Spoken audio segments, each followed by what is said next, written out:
इस जीत पर घोसी की सम्मानित जनता को बहुत बहुत बधाई हम गोरखपुर वासियों की तरफ से। जीत की बधाई अपने नेता माननीय राष्ट्रीय अध्यक्ष श्री अखिलेश यादव जी को देता हूं कि उनके कुशल नेतृत्व की जीत है। जीत की शुभकामना बधाई माननीय शिवपाल सिंह यादव जी को देता हूं, जिन्होंने वहां 10 दिन लगभग रुक करके और सभी कार्यकर्ताओं को इकट्ठा करके रणनीति बना करके चुनाव लड़ाया। इसके लिए मैं उनको धन्यवाद बधाई देता हूं। बधाई मैं देता हूं प्रदेश अध्यक्ष माननीय नरेश उत्तम पटेल जी को, जिन्होंने बहुत कुशल रणनीति के तहत हम लोगों को चुनाव लड़ाया। मैं बधाई देता हूं वहां के दलित समाज के लोगों को।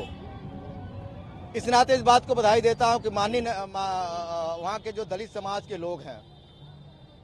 उनको इस बात की बड़ी बधाई देता हूं कि एक तरफ बहुजन समाज पार्टी के नेत्री सुप्रीमो उन्होंने कहा कि या तो नोटा दबा दो या तो वोट डालने मत जाओ, लेकिन वहां के जो दलित समाज के मतदाता लगभग 70 से 75 हजार चमार बिरादरी के हैं, उन्होंने लोकतंत्र बचाने के लिए, संविधान को बचाने के लिए और भारतीय जनता पार्टी को सत्ता से बेदखल करने के लिए उन्होंने जो मजबूत निर्णय लिया है, मुझे ऐसे निर्णय पर ब्रजेश कुमार गौतम जिला अध्यक्ष समाजवादी पार्टी, जो हम लोग गांव-गांव घूम करके वहां के दलित समाज को लोगों को जगाने काम किया, पिछड़े समाज के लोगों को जगाने काम किया, ऐसे सभी साथियों को धन्यवाद बधाई देता हूं, जिन लोगों ने इस चुनाव में इंडिया नामक गठबंधन को बहुत मजबूती के साथ ताकत दे करके घोसी के चुनाव से शुरुआत करी है। आने वाले 2024 में भारतीय जनता पार्टी को हराने के लिए जिस तरह से यहाँ के समाजवादी पार्टी गोरखपुर के कार्यकर्ताओं ने बहुत चालाकी और मजबूती के साथ लड़ करके और जिताया है, मैं अपने तरफ से जिलाध्यक्ष होने के नाते अभी सभी साथियों को, सभी पदाधिकारियों को बहुत बहुत बधाई देता हूं, शुभकामना देता हूं। और अंत में ये कहना चाहता हूं कि जिस तरह से ओम प्रकाश राजभर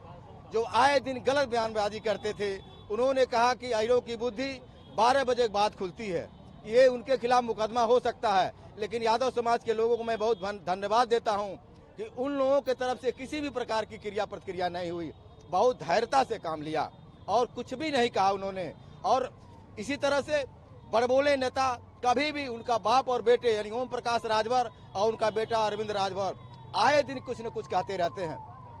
समाजवादी पार्टी के नेतृत्व को, समाजवादी पार्टी के कार्यकर्ताओं को। तो मैं आपके माध्यम से वो नसीहत देना चाहता हूं कि अब आपके तरफ से कोई बयान नहीं आना चाहिए, क्योंकि केवल यादव ने ही जवाब नहीं दिया, केवल समाजवादी पार्टी के लोगों ने ही आपको जवाब नहीं दिया, बल्कि घोसी और आसपास की सभी जनता ने मिलकर के आपके बड़बोलेपन का जवाब दे दिया। आप बुरी तरह से हार गए, आप मुंह दिखाने लायक नहीं है। घोसी विधानसभा के उपचुनाव को भारतीय जनता पार्टी और उसके गठबंधन एनडीए ने प्रतिष्ठा का सवाल बना दिया था। आपने देखा होगा किस तरीके की लड़ाई वहां चल रही थी।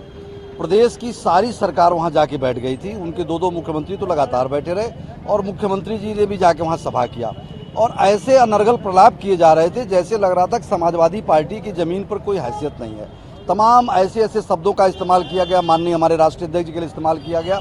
वहाँ की जनता ने जो सबक सिखाया सबको, आने वाले समय में दल बदलू और तमाम बड़बोलापन वाले नेता जो हैं ये सबक सीखेंगे। और जो लोग एनडीए के, जिन लोगों ने इंडिया गठबंधन का मजाक उड़ाया और इस गठबंधन को इन लोगों ने हवाई बनाने का काम किया, वहाँ की जनता ने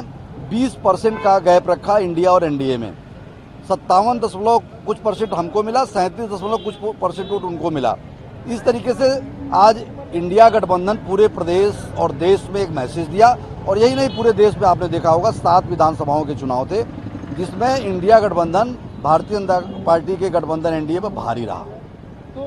इस जीत को लेकर आप लोग काफी खुश हैं? निश्चित तौर पर हमारे कार्यकर्ताओं को एक ऊर्जा मिला है और उसी ऊर्जा के सहारे हमारे कार्यकर्ता 2024 के चुनाव में जाएंगे और एक एक सीट पर पीडीए को साथ लेकर के और सवर्ण समाज को उसमें सहयोग के लिए राजी करके और इसके झूठ के वादों को पीछे छोड़ते हुए जनता हमारा साथ देगी।